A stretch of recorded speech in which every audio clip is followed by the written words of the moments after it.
Hi guys, tonight, before the world fully drifts into silence, let me invite you into a story that feels less like a tale and more like a long, unbroken whisper traveling through centuries. Imagine a man who never seems to age, whose eyes reflect candlelight from different eras, and whose footsteps echo softly through royal halls, shadowed alleys, and forgotten roads. Some called him a count, others an alchemist, a philosopher, or something far stranger. Before we begin, take a moment to like this video, subscribe to the channel, and leave a comment telling us where you're listening from.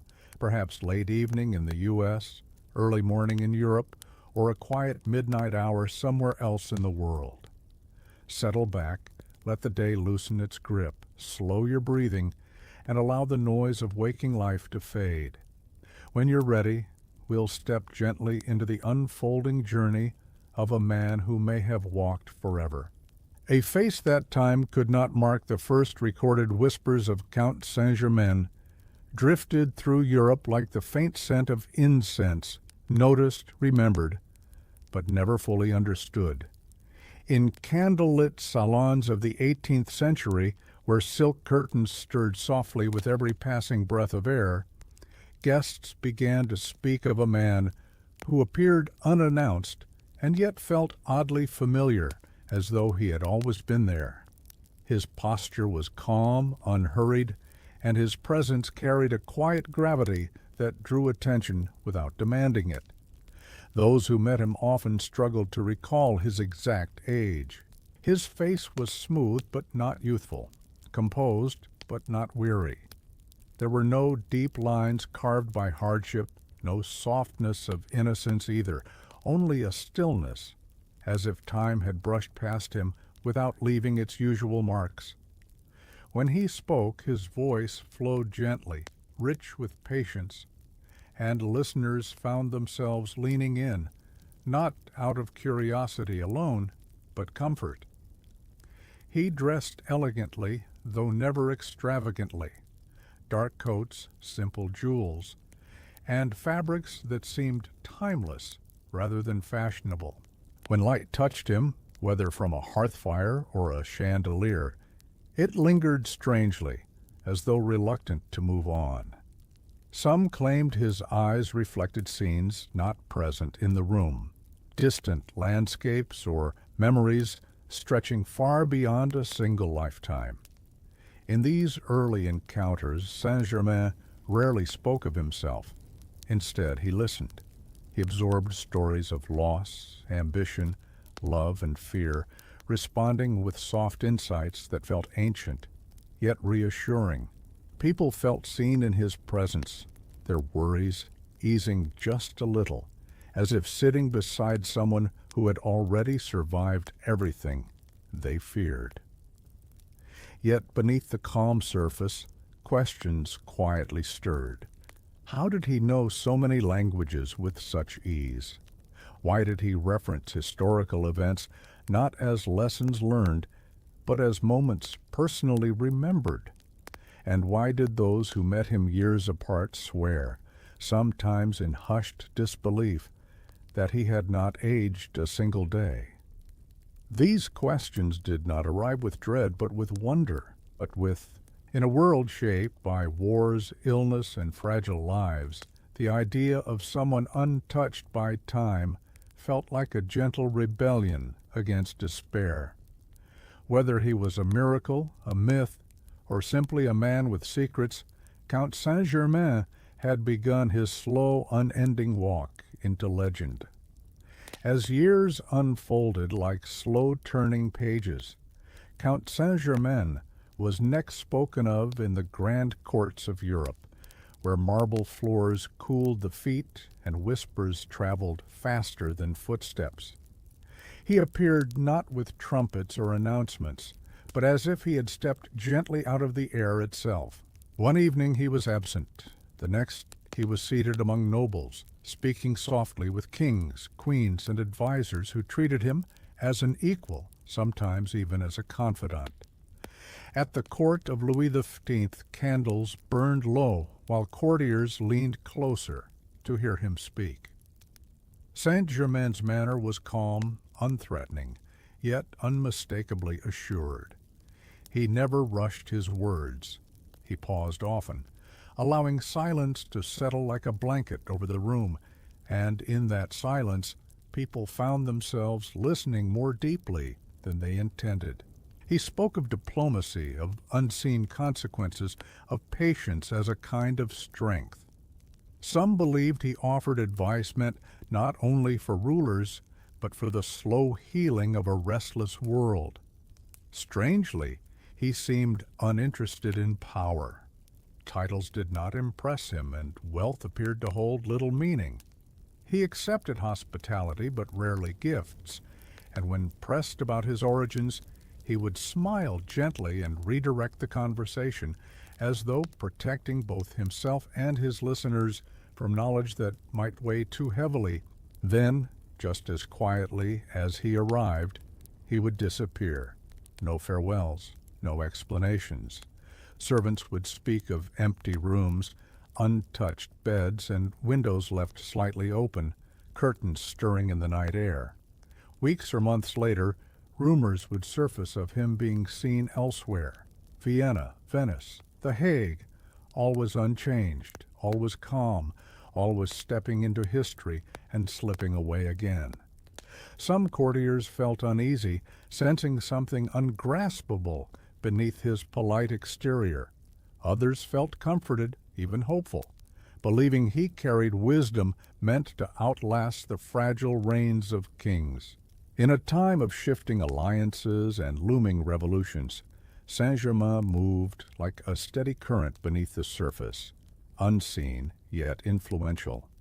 And so his legend grew, not through spectacle, but through repetition, appearing, advising, vanishing, leaving behind rooms filled with lingering warmth and questions no one could quite bring themselves to ask aloud. As the years drifted onward, those who spent longer hours in Count Saint-Germain's presence began to notice something quietly unsettling.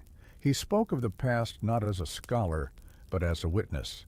In candlelit corners and during slow carriage rides through misted streets, he would recount events with a softness that suggested memory rather than study. His voice never carried pride in this knowledge, only a gentle weight, as though time itself rested lightly on his shoulders. He might mention a long-forgotten treaty, describing the way rain fell on parchment as signatures were pressed into ink. He spoke of artists before they were famous, recalling the smell of oil paint in small studios, the doubts whispered in half-finished rooms. When corrected, he would not argue, only smile faintly, allowing others to realize moments later that his details were precise in ways books could never be. Listeners sometimes laughed at first, assuming he exaggerated or played at mystery. But unease crept in when dates were checked, when small, intimate details aligned perfectly with records uncovered much later. How could one man recall so clearly events that had passed beyond living memory? When asked directly how he knew such things, Saint-Germain's response was always gentle. He would pause as though choosing his words carefully, then say something simple. Time listens to those who listen to it. The phrase offered comfort without clarity, and most found themselves strangely satisfied, as though the question itself had mattered more than the answer. Despite the strangeness, his presence remained soothing. He never spoke of tragedy without balance, never of suffering without acknowledging endurance. Even when describing wars or plagues, he focused on quiet moments of kindness, a shared loaf of bread, a candle kept burning through the night, a hand held in silence. Through him, the past felt less like a burden and more like a long lesson in survival. Those who listened closely sensed that his calm was not born of distance, but familiarity. He had seen civilizations rise and fall, yet he still chose patience, gentleness, and hope.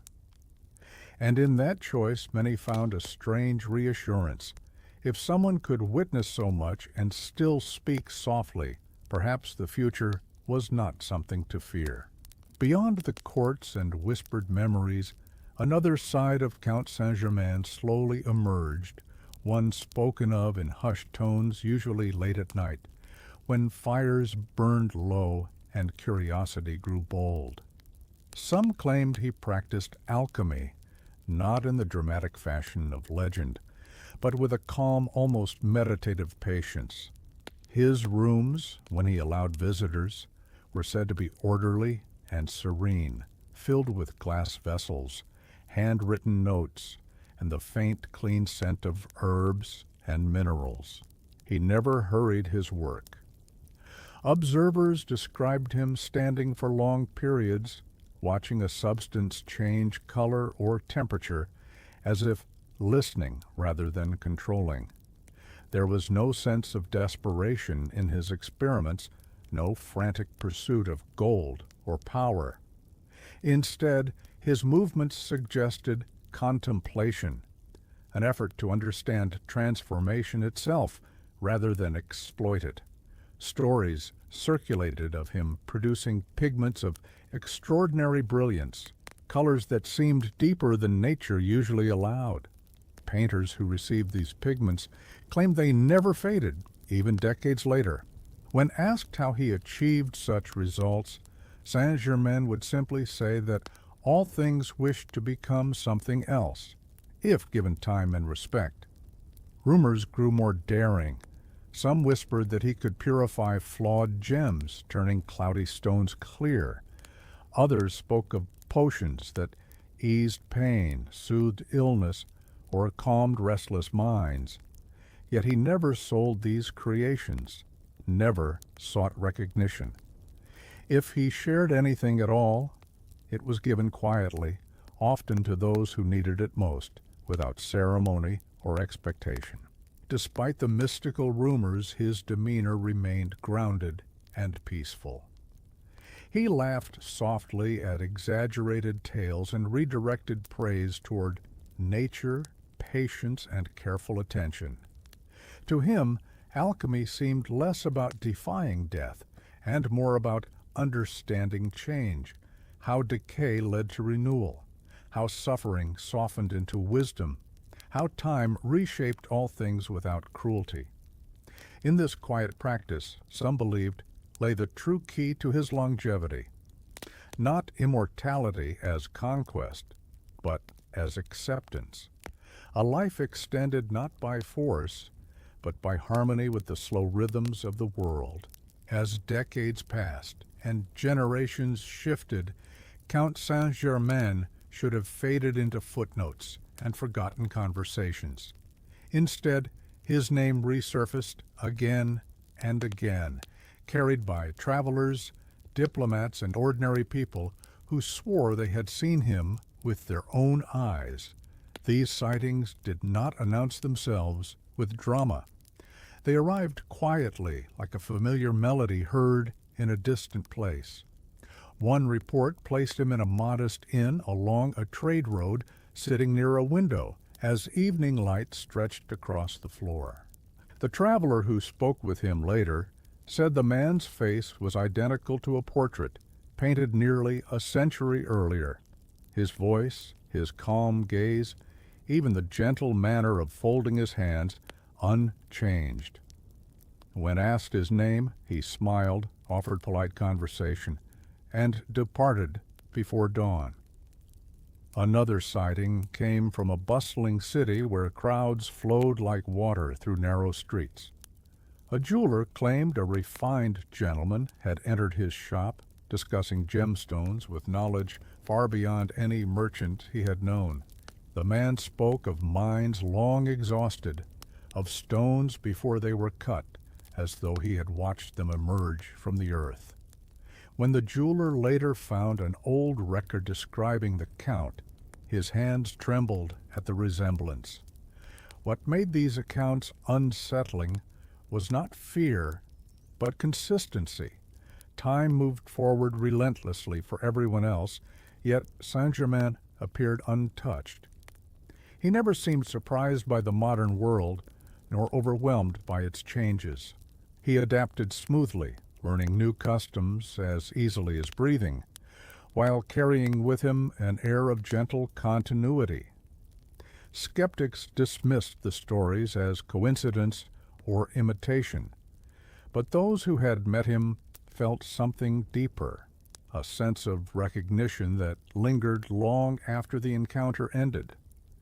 It was as if they had briefly stepped outside ordinary time, sharing space with someone who belonged equally to past, present, and future. These sightings offered no answers, only calm questions. And perhaps that was his greatest mystery. Not that he lived so long, but that he moved through the world without urgency, reminding those he met that time, though powerful, did not have to be feared. With each new sighting, a quieter question began to form, not among skeptics or scholars, but in the hearts of those who listened closely to the stories. If Count Saint-Germain truly walked through centuries unchanged, what did such a life feel like from within? Those who spent longer hours with him sensed a subtle melancholy beneath his calm, not heavy or sorrowful, but deep, like a river, moving steadily beneath ice. He spoke rarely of loneliness, yet it lingered in the spaces between his words. He listened with great care when others spoke of family, of children growing and aging, of loves gained and lost.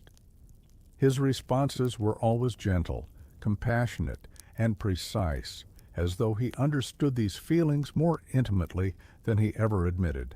Sometimes, when conversation fell quiet, his gaze would drift toward the distance, resting there, as if on memories too numerous to name. Despite this, he never expressed regret.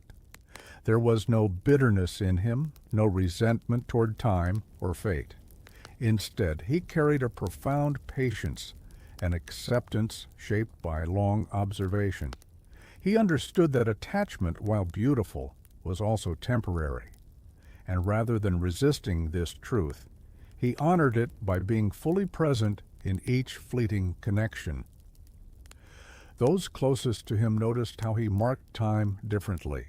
Birthdays, anniversaries, even historical milestones held less significance than moments of quiet human connection. A shared meal, a walk at dusk, a conversation held in trust. These small moments seemed to anchor him, offering warmth against the vast stretch of years behind and ahead. In rare moments of openness, Saint-Germain hinted that endurance came at a cost. To live long was to watch the same lessons repeat, the same mistakes reshaped in new forms. Yet he believed that hope also repeated, quietly and stubbornly, in every generation. And it was this repetition, this steady return of kindness and curiosity, that kept him walking forward. The weight of endless years did not crush him, it softened him, and in his presence others felt time slow, just enough to breathe. As the world shifted and unrest began to stir beneath polished surfaces, Count Saint-Germain found himself moving through an age of upheaval. Revolutions rose like sudden storms, fueled by hunger, anger, and long-suppressed hope. In these moments, he did not stand at the center of events, nor did he vanish entirely. Instead, he observed quietly, choosing the edges where human emotion felt raw and unfiltered. He walked through cities where banners hung from balconies and voices echoed in narrow streets. The air smelled of smoke and anticipation, and tension vibrated like a held breath. Saint-Germain listened to speeches shouted in public squares, to whispered fears shared in dim rooms, to the silence that followed when change arrived faster than understanding. Those who encountered him during these times described an unusual calm in his presence. While others trembled with uncertainty, he remained steady, offering gentle words that neither encouraged violence nor denied the need for transformation. He spoke of cycles, of how pressure built slowly, how release came suddenly, and how healing always took longer than expected. He avoided taking sides, not from indifference, but from perspective. He had seen revolutions before, each believing itself unique, each shaped by the same human longing for dignity. In private conversations, he urged patience, compassion, and restraint, knowing how easily hope could curdle into cruelty. Some later claimed he had warned them of excess, of revenge, of the danger of becoming what one once opposed. Whether these warnings were heeded varied, but those who remembered his words often recalled them with gratitude long after the noise had faded. Through these turbulent years, Saint-Germain moved like a quiet witness, carrying with him the understanding that true change was not born in a single moment, but in countless small acts of conscience. And even as the world burned and reshaped itself, he remained a soft, steady presence, proof that calm could survive even the loudest storms. One of the most enduring mysteries surrounding Count Saint-Germain was not how he appeared, but how he vanished. His departures were never abrupt in a way that startled, yet they were always complete, leaving behind a silence that felt deliberate. Those who expected farewells found only empty rooms and the faint sense that something meaningful had passed through. He seemed to understand when it was time to leave long before anyone else did. Conversations would soften, his visits grow shorter, and his gaze would rest more often on windows and doorways. There was no sadness in these moments, only readiness, as though he listened to a quiet signal others could not hear. Witnesses described his final evenings as peaceful. He might share a meal, offer a thoughtful remark, or express gratitude for simple kindnesses. Then, sometime between dusk and dawn, he would be gone. No signs of haste, no trace of struggle, just absence, gentle and complete. Speculation followed each disappearance. Some believed he traveled under different names. Others claimed secret passageways, hidden networks, or unrecorded identities. A few suggested more fantastical explanations, but Saint-Germain himself left no clues, no instructions for those left behind. What remained was a subtle shift in the atmosphere of the places he had occupied. Rooms felt quieter, conversations deeper. People spoke more softly for a time, as though honoring an unspoken agreement. His absence carried weight, not as loss, but as completion, a chapter closing naturally. In this way, he taught something without teaching at all, that leaving, when done with care, could be as meaningful as arriving, that nothing needed to be forced, not even permanence, and that sometimes the most lasting impressions were left by those who knew exactly when to disappear. Long after Count Saint-Germain had moved on, traces of his presence continued to surface in unexpected ways. A diplomat would recall advice that prevented a needless conflict. An artist would discover that a single conversation had quietly shaped a lifetime of work. A healer would remember a formula or method that eased suffering, passed along without attribution, like a gift meant to belong to everyone. These influences were never dramatic, never loudly claimed. They worked slowly, settling into lives the way dawn light settles into a room, almost unnoticed, yet transformative. Saint-Germain seemed to understand that lasting change rarely announced itself. It grew in silence, nourished by patience and restraint. In letters and journals, His name appeared briefly, often accompanied by uncertainty. I met a man who called himself Saint-Germain. The writing would begin, then drift into reflections on kindness, balance, and time. Rarely did authors attempt to explain him fully. Instead, they wrote about how they felt after meeting him, calmer, steadier, more willing to wait.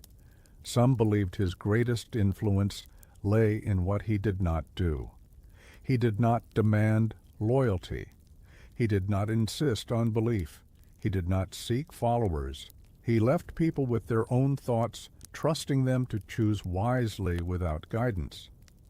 In a world often shaped by forceful voices, this restraint felt unusual, even radical. Over years, then decades, his name became less frequent, yet never vanished. It lingered in footnotes, whispered anecdotes, and moments of quiet curiosity. Each mention carried the same calm uncertainty, a sense that something enduring had passed through history without leaving footprints, and perhaps that was his intention. To move through time not as a ruler or legend, but as a steady influence, subtle, persistent, and quietly hopeful. As stories of Count Saint-Germain continued to circulate, the question at their center grew heavier and more persistent. Was he truly immortal, or simply a man who had learned how to move through time unnoticed? Those who speculated often revealed more about themselves than about him. Some longed for endless life, imagining it as freedom from fear. Others recoiled from the idea, sensing the quiet burden such endurance might carry. Saint-Germain himself never claimed immortality. When the subject arose, he responded with soft deflection, suggesting that longevity was less important than awareness. He spoke of life as a series of seasons, each meaningful not for its length, but for its depth. To those who pressed him, he offered only gentle questions in return. What would you do with more time? Would you listen more closely or rush just as before? In private moments, observers noticed how carefully he treated time. He wasted none of it, yet hurried through nothing. Meals were unhurried, walks taken slowly, conversations allowed to unfold naturally. It was as though he lived outside the urgency that governed others, measuring life not in years, but in presence. This approach unsettled some and comforted others. If immortality existed, it did not appear as power or escape, but as responsibility, a commitment to witness, to remember, and to remain compassionate despite repetition. Saint-Germain seemed to carry this responsibility quietly, without complaint. In contemplating him, people found themselves reconsidering their own relationship with time. Perhaps the mystery was not how long he lived, but how fully. And perhaps the lesson he offered was not about eternal life, but about living gently within whatever span one was given. As centuries turned and the world transformed with startling speed, the stories of Count Saint-Germain did not end. They adapted. In the modern age of railways, electric light, and humming cities, new accounts emerged, quieter but no less intriguing. A man seen at a concert, listening with closed eyes as though remembering the composer personally. A refined stranger attending lectures, asking thoughtful questions, then slipping away before introductions were made. Those who claimed these encounters described the same feeling their predecessors had noted, familiarity without recognition. The man seemed entirely present, yet oddly untethered, as if modern noise passed around him rather than through him. He dressed simply, blending easily into crowds, though his calm demeanor set him apart. He showed curiosity, not nostalgia. Technology did not impress or alarm him. He treated it as another expression of human creativity. He asked how things were made, how they changed daily life, how people felt living alongside such speed. His interest always returned to human experience rather than invention itself. In these modern sightings, he avoided attention more carefully than before. The world now documented everything, and he seemed aware of this shift. His appearances were brief, his interactions limited, yet still meaningful. A conversation shared on a train, a quiet remark offered in a library, a presence felt rather than recorded. For those who met him, the encounter lingered. They felt slowed, grounded, reminded of something essential they could not name. In a time defined by urgency and noise, Saint-Germain's calm stood out more sharply than ever, a gentle reminder that depth could still exist within speed. And so, even in the modern world, the immortal traveler, if he was indeed immortal, continued his quiet passage, unchanged in spirit, adapting in form, always moving just ahead of certainty. In an age where attention became a kind of currency, Count Saint-Germain seemed to choose invisibility with increasing care. He understood, perhaps better than anyone, the power of being seen and the greater power of stepping aside. Where once he had walked openly among nobles and thinkers, he now preferred the margins, places where presence mattered more than recognition. Those who encountered him noticed how he guided conversations away from himself. He asked questions that invited others to speak more deeply, to reflect rather than perform. His listening felt complete, undistracted, and in that attention people felt valued without knowing why. When the moment passed, he left no trace, no name to search, no image to share. This choice was not fear, but wisdom. Saint-Germain seemed to recognize that mystery thrived only when protected. In a world eager to explain and expose, he allowed himself to become less definable, less fixed. By doing so, he preserved the essence of his journey: movement, learning, quiet influence. Even so, he did not withdraw from humanity. He simply adjusted his distance, like a traveler changing routes to avoid crowded roads. He remained attentive to suffering, to moments where a small kindness could ripple outward. His interventions were subtle, often unnoticed by those who benefited most. In choosing to remain unseen, Saint-Germain offered another lesson: that impact did not require applause, that one could contribute meaningfully without leaving a signature, and that sometimes the most enduring presence was the one that passed gently, almost invisibly, through the lives of others. There were nights, it was said, when Count Saint-Germain allowed himself to slow even further, when movement ceased and memory rose like a quiet tide. These moments often came after midnight, when cities softened and the world felt less insistent. He would choose a place where darkness felt safe, a small room, a quiet balcony, a park bench beneath old trees, and sit without distraction. In these still hours, memory did not arrive as sharp images, but as sensations. The warmth of firelight from centuries ago, the scent of parchment and ink, the sound of footsteps echoing in stone corridors long turned to dust. These memories did not overwhelm him. They moved through gently, like familiar guests who knew when to stay and when to leave. He did not cling to them. Saint-Germain had learned that memory, when held too tightly, became weight. Instead, he let it pass through him, honoring what had been without allowing it to anchor him to sorrow. Joys were acknowledged just as softly, laughter shared in forgotten languages, friendships formed and released, moments of wonder that still glimmered faintly in the present. Those who happened to see him on such nights described a peaceful figure, unmoving, almost blending into shadow. There was no visible sadness, only depth, as though he carried entire lifetimes within him, arranged not in chaos, but in quiet order.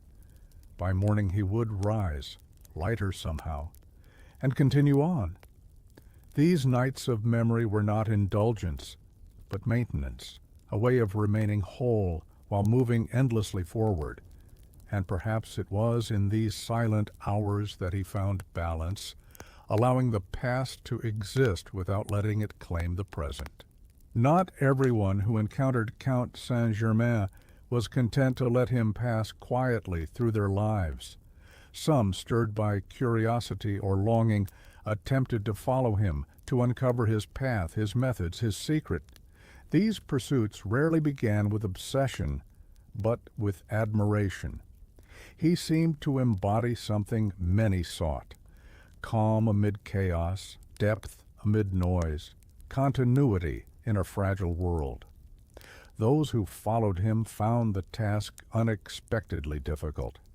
He did not travel on predictable schedules, nor linger in places that invited pursuit.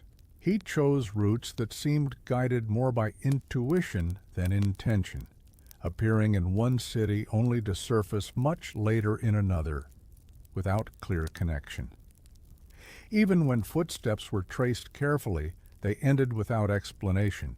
More curious still, those who tried hardest to understand him often found themselves changing. The chase softened into reflection. Questions about him gave way to questions about themselves. Why did they need certainty? What did they hope to gain by uncovering his truth? Saint-Germain never encouraged or discouraged these pursuits. He acknowledged followers kindly, sometimes offering brief conversation, never revealing more than necessary. In doing so, he seemed to redirect their focus gently, away from him and toward their own unfolding paths. Eventually most stopped following, not from failure, but fulfillment. They carried forward something quieter than answers, a patience they hadn't known before, a willingness to let mystery exist without resolution. And perhaps this too was part of his journey, not to be understood fully, but to invite others into a deeper relationship with uncertainty, where curiosity softened into acceptance and wonder remained intact. From time to time, long after Count Saint-Germain had departed a place, letters surfaced, quiet, thoughtful messages written in a careful hand. They were never addressed publicly, never sent with urgency. Often they arrived months or even years after being written, reaching their recipients at moments when the words felt unexpectedly timely. These letters did not reveal secrets. They offered reflections, a reminder to be patient during uncertainty, a gentle encouragement to forgive, a few lines about the importance of rest, of stepping back when the world pressed too hard. The language was simple, yet it carried a depth that lingered long after the page was folded away. Some recipients recognized the handwriting immediately and felt a soft ache of recognition. Others had never met Saint-Germain at all, yet sensed the care with which the words had been chosen. The letters never asked for replies. They were gifts, complete in themselves, meant to be received rather than continued. Scholars puzzled over how some letters referenced events that unfolded only later, as though written with calm foresight. But those who received them rarely focused on this mystery. What mattered more was the feeling they carried, of being understood, seen, and gently guided without instruction. Over time, many of these letters were lost, tucked away, or passed quietly through families. Yet their influence endured, decisions made with greater patience. Conflicts softened before hardening. lives nudged just slightly toward balance. In this way, even absence became a form of presence. Saint-Germain's words traveled slowly, arriving when they were most needed, reminding those who read them that time, when treated gently, could be a quiet ally rather than an enemy. Though Count Saint-Germain never claimed a homeland, there were certain places where he lingered longer, as if the air itself invited rest. These were rarely grand cities or celebrated landmarks. More often they were quiet towns near water, old roads lined with trees, or hills where wind moved steadily and without interruption. In such places, he walked slowly, greeting familiar faces without explanation. Shopkeepers felt at ease around him, children spoke freely, and elders sensed a respectful patience in his presence. He listened to local stories as attentively as he once listened to kings, treating each voice with the same care. He chose modest lodgings, rooms with windows that opened easily to morning light. At dawn, he would sit in stillness, watching mist lift from fields or sunlight scatter across rooftops. These moments seemed to ground him, offering brief pauses in an otherwise endless journey. People later recalled him as someone who belonged even though they could not say why. When he eventually left, the place felt subtly changed, not diminished, but deepened.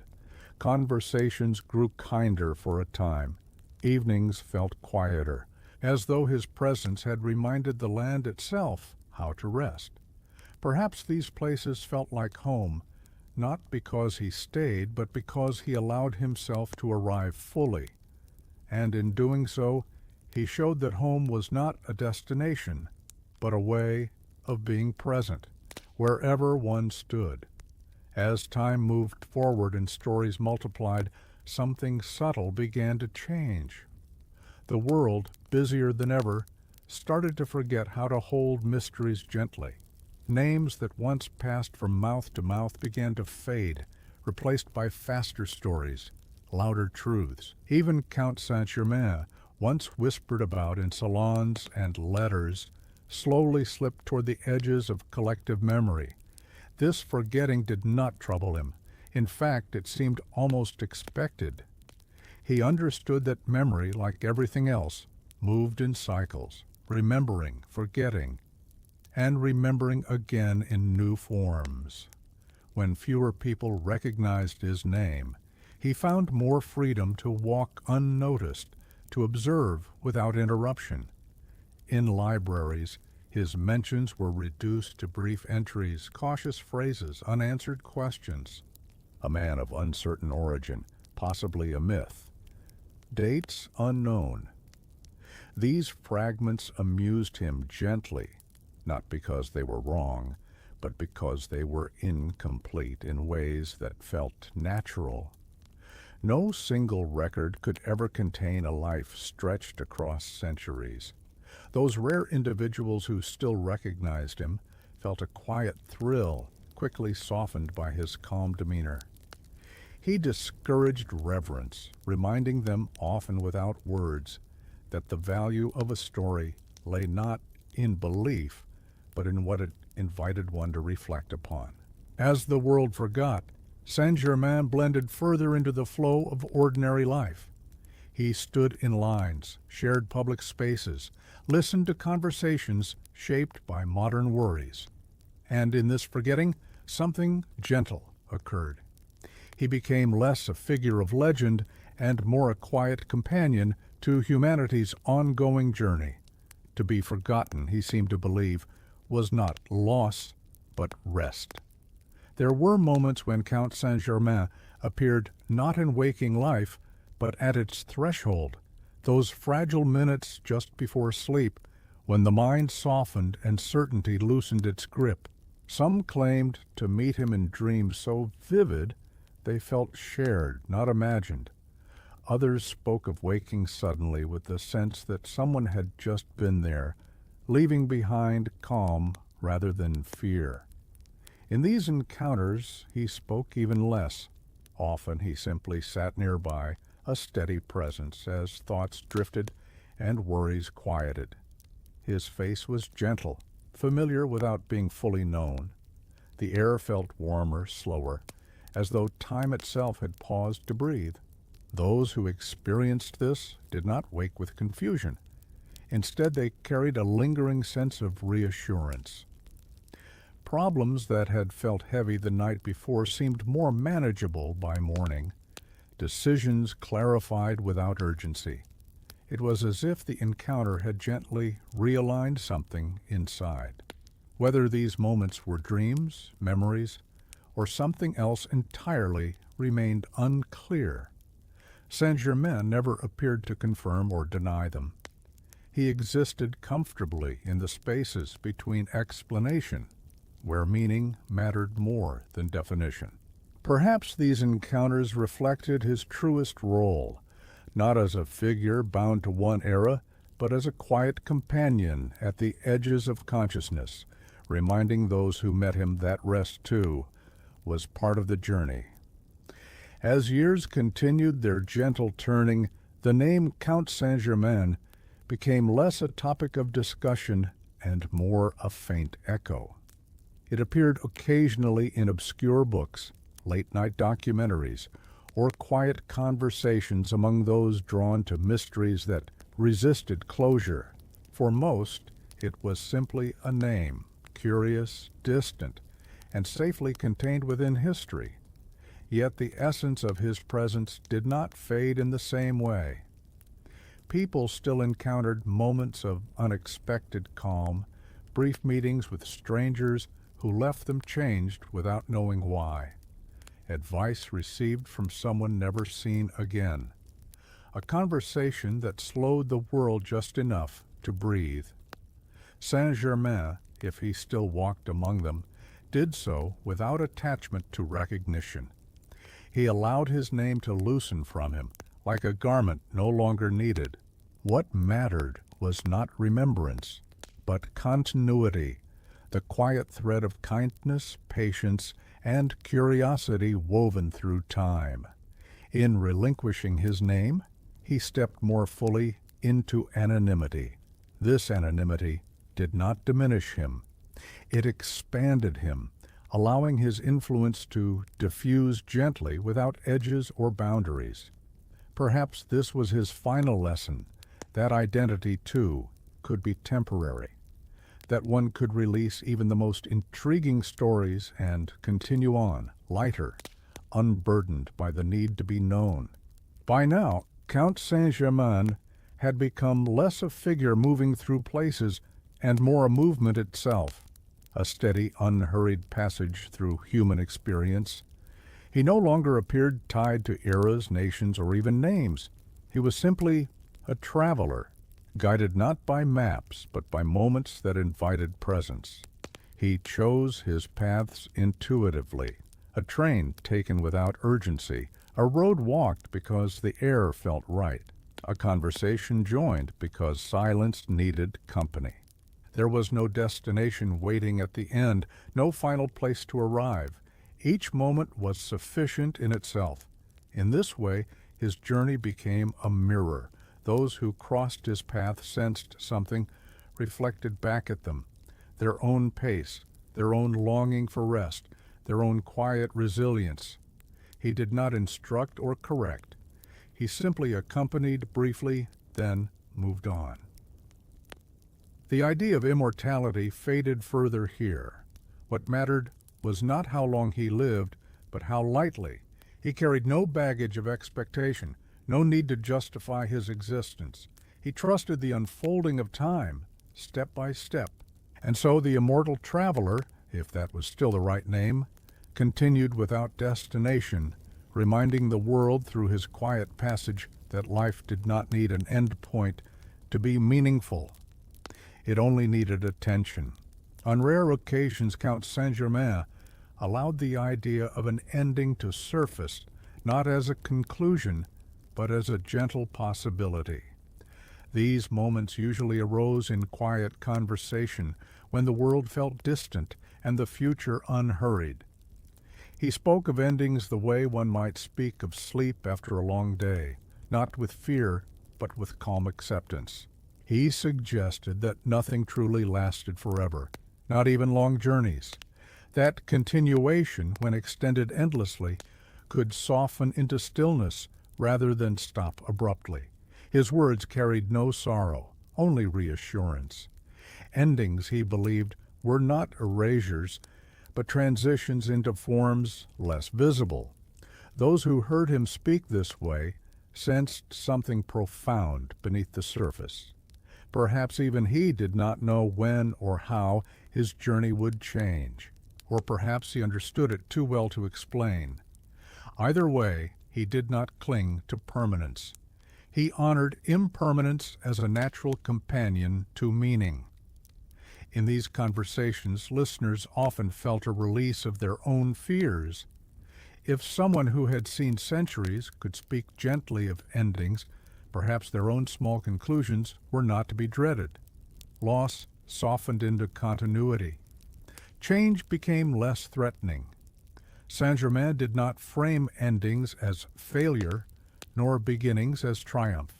He held them both as necessary movements within a larger rhythm, and in doing so, he offered comfort without promise, a rare and lasting gift. There came a moment, quiet, unrecorded, when someone looked at Count Saint-Germain and truly recognized him, not by name, not by legend, but by presence.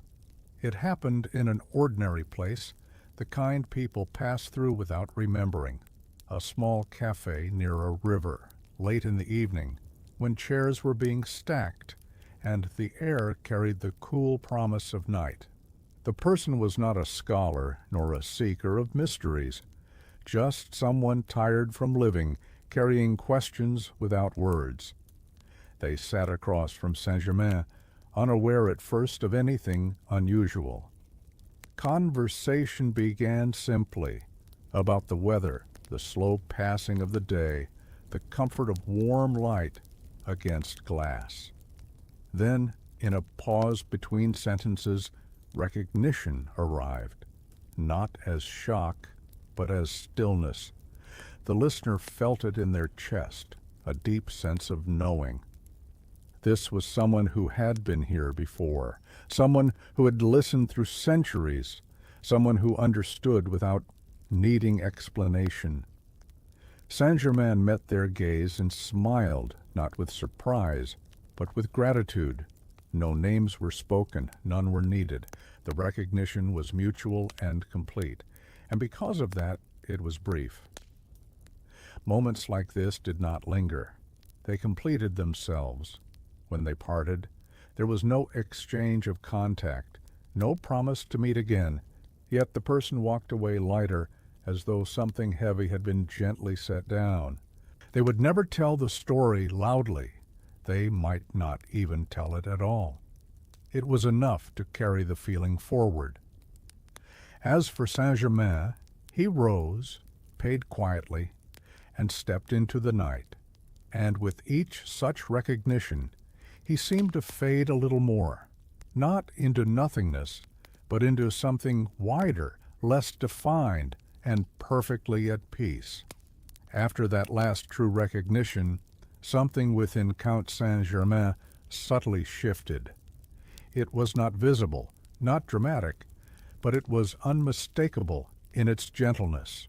He began to move through the world, less as a single man and more as a quiet presence, like a feeling that arrived before words, or a calm that settled without explanation. People no longer described him clearly. Instead, they spoke in impressions.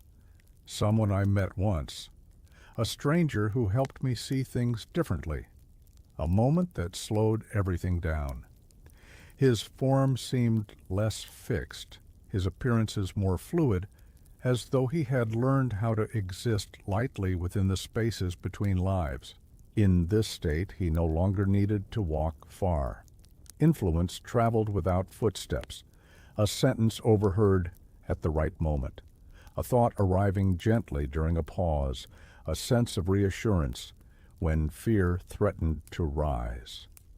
These were his new movements, subtle, dispersed, impossible to trace back to a single source. If once he had carried centuries within a body, now he carried them within awareness. He had learned that presence did not require permanence, and that meaning did not depend on being seen. In releasing his attachment to form, he found a deeper kind of continuity. There was no loneliness here, only expansion. He belonged not to one time, but to the shared human rhythm of reflection and rest.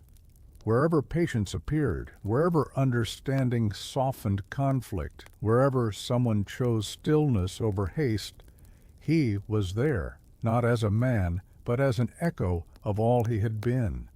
And in becoming more than a man, Count Saint-Germain finally rested within the world he had always walked beside. After Count Saint-Germain's presence thinned into something less tangible, the world did not notice a sudden absence. There were no alarms, no sense of loss sharp enough to name. Instead, a gentle silence followed, soft, spacious, and oddly comforting, like the quiet after a long rain. Life continued as it always had. Cities hummed, people hurried, nights arrived and departed. Yet, in certain moments, the silence felt different, deeper, as if something patient now lived beneath the noise, steady and unmoving. People found themselves pausing without knowing why, breathing more slowly, listening more carefully. In this silence, there were no stories told aloud of Saint-Germain. His name rested, undisturbed, like a book returned to a shelf where it belonged. What remained was not memory, but atmosphere, a subtle shift in how time could be felt when one allowed it. Those who were sensitive to such things sensed that nothing had ended. Something had simply settled. The long journey had not stopped. It had diffused, becoming part of the quiet spaces everyone passed through, but rarely noticed. The spaces between thoughts, the stillness before sleep, the pause before a kind decision, and so the silence that followed was not empty. It was full of centuries released, of patience shared, of a traveler finally at ease within the rhythm of the world itself. Even within that settled silence, subtle movements continued, soft as breath, easy to miss. In the present moment, whispers still traveled, not as voices, but as intuitions. People felt them when they chose to slow down instead of rush, when they listened rather than argued, when they allowed a moment to be enough. These whispers did not belong to any one person, yet they felt personal. A sudden calm during a difficult decision, a quiet certainty that patience would be kinder than force. A reminder, arriving without words, that time could be trusted. If Count Saint-Germain remained anywhere, it was here, in these small, humane choices that shaped days without announcing themselves. Artists sometimes spoke of inspiration that arrived gently, without struggle. Travelers felt unexpectedly at home in unfamiliar places. Strangers exchanged looks of understanding and moved on, carrying a shared stillness they could not explain. None of them named the source. None needed to. The whispers asked for nothing. They did not seek belief or recognition. They existed simply to accompany, to soften, to steady. And in this way, the immortal traveler continued, not walking roads or crossing borders, but moving through awareness itself. Time flowed on, unbroken and unafraid, and within it the quiet presence remained, reminding the world again and again that even the longest journeys could resolve into peace. As the years moved gently forward, new stories began to appear, ones that did not mention Count Saint-Germain by name, yet somehow carried his shape. They were told around fires, shared in books, whispered before sleep.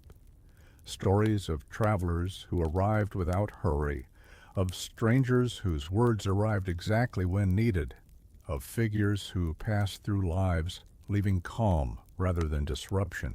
These stories differed in detail, in setting, in voice. Some took place in ancient landscapes, others in futures yet imagined. But they shared a quiet rhythm, a patience that felt familiar. The characters within them did not seek glory or conquest. They listened. They waited. They understood that time, when respected, revealed its own answers. Listeners and readers felt soothed by these tales without knowing why. The pacing slowed their thoughts. The endings did not close tightly, but opened outward, allowing meaning to continue beyond the final words. In this way, the stories themselves became places of rest. Perhaps this was another form of Saint-Germain's continuation, not as a single narrative, but as a pattern that others unconsciously followed, a way of telling stories that honored stillness, endurance, and gentle hope, a reminder that mystery did not need to be solved to be meaningful. And so, even as his original story blurred into legend, its essence lived on, reshaping itself in countless quiet tellings, each one carrying forward the calm of a traveler who had finally learned how to stay. In subtle ways, the world began to feel different to those who listened closely. Time, once experienced as pressure or pursuit, occasionally softened. People noticed moments when hours no longer hurried them, when waiting did not feel like loss, when stillness felt earned rather than empty. These moments arrived unexpectedly, while standing in line, watching light move across a wall, sitting quietly with someone without speaking. In these pauses, time seemed to loosen its grip, offering itself as space rather than demand. Those who had read old accounts of Count Saint-Germain might have recognized the feeling, though they did not name it. It was the same calm he carried, now diffused, shared, a way of being with time rather than against it.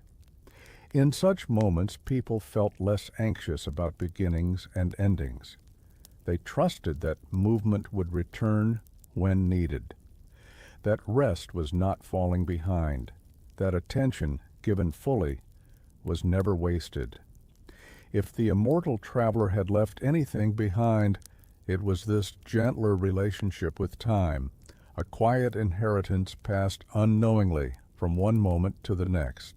And as more people experienced it, even briefly, the world felt a little less heavy to carry. There were times when people felt accompanied without being joined. Walking alone at dusk, they sensed a calm moving beside them, not close enough to intrude, not distant enough to vanish. It was not a presence that demanded attention, but one that steadied the rhythm of breath and step. In these moments, worries softened. Thoughts that had circled endlessly found a place to rest. The world felt less sharp at its edges, as though someone had gently reminded it how to be kind. No face appeared, no voice spoke aloud. Yet the companionship was unmistakable, patient, understanding, and unhurried.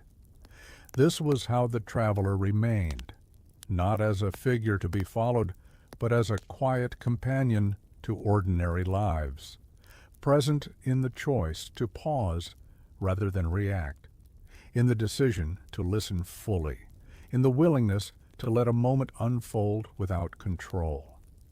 People did not attribute this feeling to legend or history.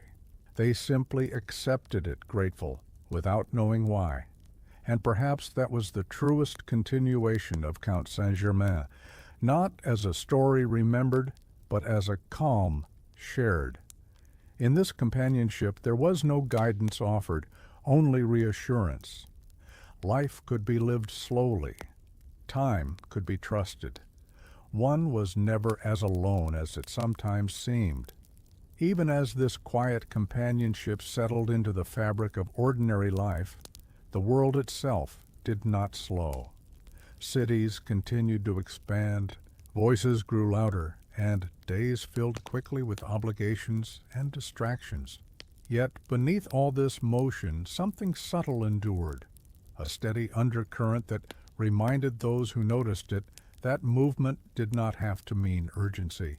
People still rushed, still worried, still struggled. But now and then they paused without planning to. A breath taken more deeply. A moment of stillness found between tasks. In these pauses, the world felt manageable again, as though it had briefly remembered how to balance itself. If Count Saint-Germain had once walked openly through centuries, now his influence moved quietly within this ongoing motion. He did not resist progress or change. He simply softened its edges, reminding those who listened that speed was a choice, not a requirement. In this moving world, rest became an act of quiet courage. Attention became a form of care, and time, though it continued forward, felt less like an enemy and more like a companion, one that could be walked beside rather than chased. The world kept moving, yes, but it also learned in small ways how to pause. There came a point when what remained of Count Saint-Germain could no longer be called memory. Memory belonged to the past, and this felt different, present, alive, and gently unfolding. It surfaced not as recollection, but as recognition, like hearing a familiar rhythm without remembering where it was first learned. People experienced it in fleeting ways, a calm certainty during moments of doubt, a quiet strength that appeared without effort, the sense that time, even when difficult, was carrying them rather than pushing them forward. These feelings did not point backward to a man or a name. They existed entirely in the now. In this way, Saint-Germain's journey completed a transformation. He was no longer something remembered, studied, or searched for. He had become a quality of experience, a way the present moment could feel when approached with patience and care. Nothing was required to access this presence. No belief, no knowledge, no story. It arrived naturally whenever attention softened and urgency released its grip. And when it faded, it did so gently, leaving no sense of loss. The immortal traveler had not disappeared. He had simply become indistinguishable from the quiet wisdom already living within the world, waiting always to be noticed. At this stage of the journey, time no longer felt like something Count Saint-Germain moved through. Instead, it felt as though he rested within it, like a stone settled gently at the bottom of a clear stream. Water flowed endlessly above and around, yet the stone remained, shaping the current without effort. Those who sensed this presence described moments when life felt strangely aligned. Events unfolded without resistance. Even difficulties seemed to arrive with space around them, allowing breath, reflection, and choice. Nothing was forced, nothing hurried. The flow itself carried meaning. In these moments, people felt less divided between past and future. Regret softened. Anticipation quieted. Attention gathered naturally in the present, where life could actually be lived. This was not escape, but grounding, a deep acceptance of what was, without surrendering hope for what could be. If Saint-Germain had once mastered the art of walking through centuries, now he embodied the art of being, allowing time to pass without struggle, without grasping. His long journey had taught him that rest was not the opposite of movement, but its completion. And so the flow continued. Lives unfolded, changed, ended, and began again. Within it all, the quiet steadiness remained, unseen, unnamed, yet deeply felt, inviting anyone who noticed it to rest just for a moment within the gentle current of time. There were still struggles, of course. The world had not become effortless, nor had human lives grown free of pain or uncertainty. Yet something within the struggle had shifted. Where tension once tightened the chest, trust now found small openings. Where fear once rushed ahead, patience learned to wait. People noticed this most during difficult passages, illness, loss, change that arrived uninvited. In those moments, a quiet steadiness sometimes appeared, not removing the hardship but making space around it. Breathing slowed, thoughts untangled. The weight remained, yet it was carried differently. This softening did not come from denial. It came from a deeper understanding that struggle and peace were not opposites, but companions, that one could exist within the other without canceling it out.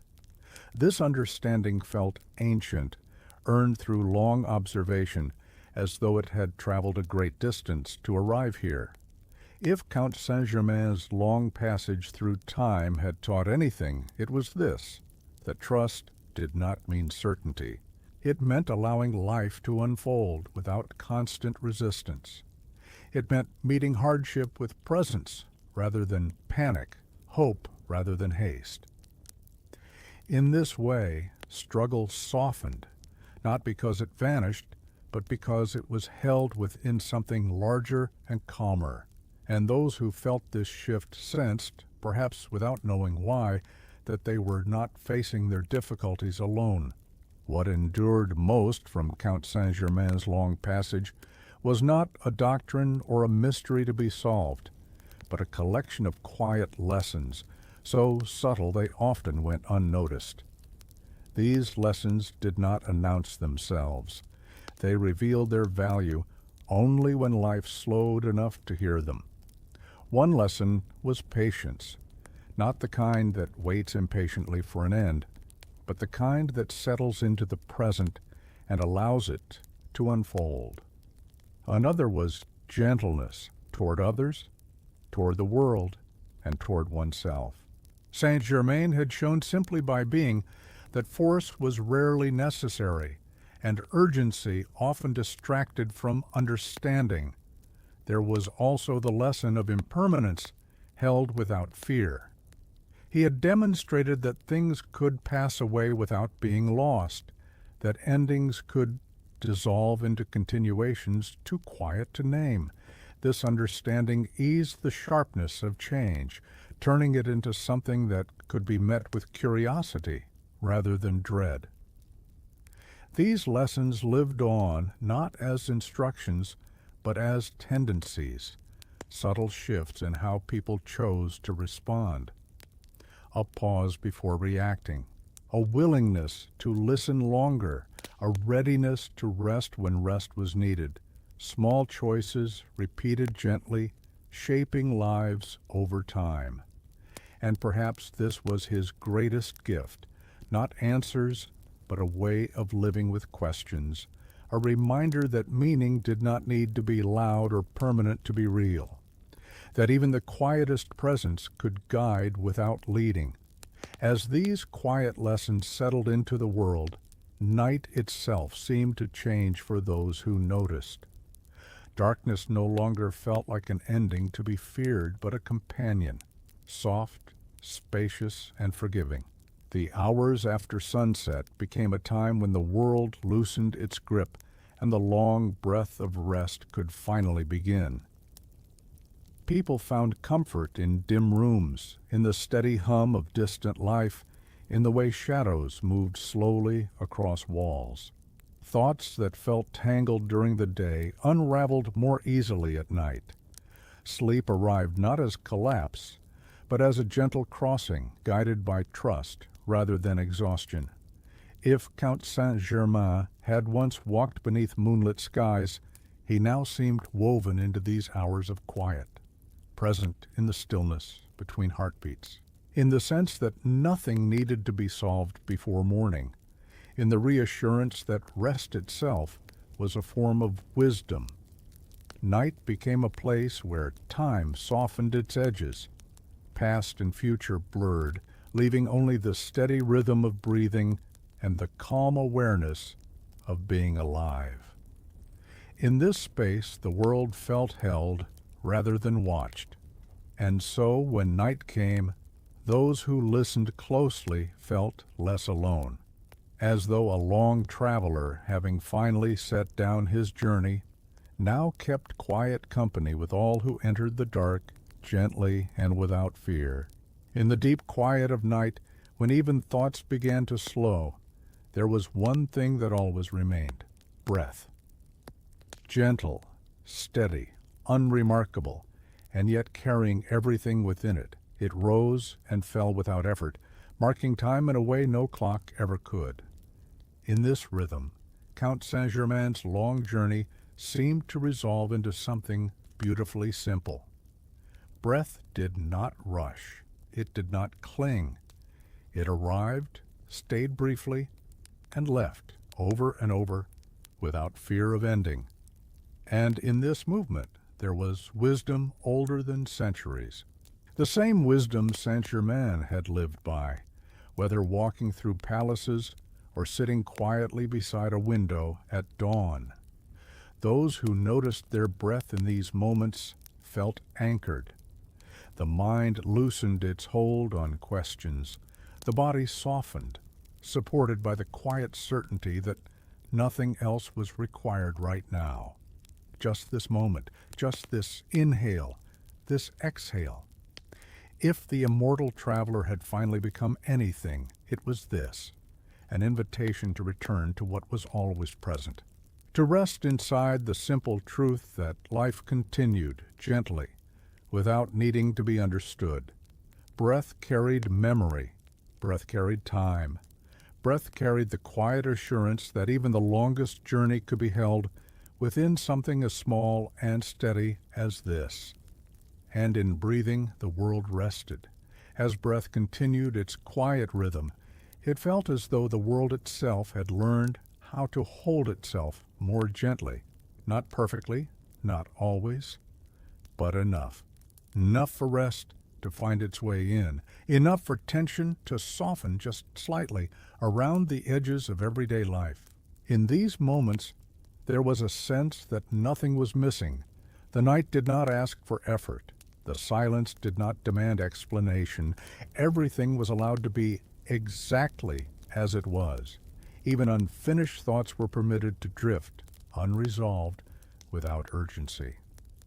If Count Saint-Germain had once carried the weight of centuries, that weight had now dissolved into something lighter, an atmosphere rather than a burden, a calm that did not belong to any one person, but to the shared experience of simply being alive in this moment. People felt it when they finally let go of the day, when shoulders eased downward, when the jaw unclenched, when the mind stopped searching and allowed itself to float. The world did not disappear. It softened, like a landscape seen through mist. And in this gentleness, there was trust. Trust that morning would arrive in its own time. Trust that nothing important was being lost by resting now. Trust that life, like breath, knew how to continue without being pushed. The world held itself, and within that holding, everyone was quietly included. At last, the sense of journey itself began to quiet, not because it had ended, but because it no longer needed to move. The long arc of centuries, footsteps, names, and stories settled gently, like dust returning to the earth after drifting for ages in sunlight. Stillness did not feel empty. It felt full, rich with everything that had been carried forward and everything that had been released. In this stillness, there was no urgency to become, no pressure to continue. Only presence, calm and complete. Those who touched this moment felt it as a deep peace beneath awareness, a sense that life, even with all its uncertainty, was fundamentally held, that nothing essential was slipping away. The traveler who once crossed borders and centuries now rested as part of the quiet itself. If Count Saint-Germain had ever searched for meaning, it was here all along, in the ability to arrive fully, without resistance, to let the story soften into silence, to trust that what mattered had already been shared. And in this settling, the world felt safe enough to rest too. In the deep stillness that followed, something subtle remained awake. Not thought, not memory, but awareness itself. A quiet listener within, patient and kind, observing without judgment. It was the same listener Count Saint-Germain had carried through centuries, now no longer separate from those who noticed it. This listener did not search for meaning. It received experience gently, allowing sounds, sensations, and thoughts to come and go like distant waves. In its presence, nothing needed to be fixed or understood. Life could simply be heard moment by moment. People felt this listener most clearly just before sleep, when the boundary between waking and dreaming softened. The world seemed to lean closer, not demanding attention, only offering itself. In this space, even silence felt expressive, filled with reassurance rather than absence. If Saint-Germain had become anything at all, it was this inner listener, the calm witness that remained when effort fell away, a reminder that wisdom did not always speak, and that understanding could exist without words. And as the listener settled in, rest deepened naturally like night completing its gentle work. There came a point when even the quiet listening softened into something simpler. Awareness no longer felt like an act at all. It was just there, open, spacious, and at ease. Nothing needed to be adjusted. Nothing waited to be resolved. The long unfolding of thought, memory, and story rested naturally, as if the mind itself had found a place to lie down. In this space, Count Saint-Germain's journey felt complete without ever ending. Not finished, not closed, simply whole. The centuries he had carried no longer felt long. They felt integrated, like many breaths belonging to one gentle rhythm. Those who touched this moment experienced a deep reassurance. Life did not require constant attention to continue, meaning did not need effort to exist. Even the idea of time faded into the background, replaced by a sense of quiet belonging. The world was still present, the faint sounds of night, the steady rise and fall of breath, but it no longer asked anything in return. It offered itself freely, and that was enough. Here, at the edge of sleep, nothing more was needed. And in that completeness, rest arrived on its own, soft and certain. In the final unfolding, even the idea of a traveler gently dissolved. There was no longer a sense of movement or of someone who had walked through time. What remained was rest itself, deep, unbroken, and kind. The long journey of Count Saint-Germain did not end in disappearance, but in belonging. Time no longer flowed past him. It held him. Or perhaps he held it. The distinction no longer mattered. Centuries, moments, breaths, all settled into the same quiet presence. Nothing needed to be remembered. Nothing needed to be carried forward. Everything that had been lived was already complete. In this resting, the world felt safe, as though something ancient and patient now watched over it, not from above, but from within. A calm that did not intervene, yet never left. A silence that was not empty, but full of gentle assurance. If someone listened closely just before sleep fully arrived, they might sense it, the feeling that they too were allowed to rest completely. that they did not need to hold themselves together, that the long night would pass softly, and morning would come when it was ready. And so, the immortal traveler became rest, not a story told any more, but a presence felt, a quiet companion in the dark, a reminder that even the longest lives, the strangest journeys, and the deepest mysteries could finally settle into peace. Thank you for staying with this story and for allowing yourself to slow down and rest within it.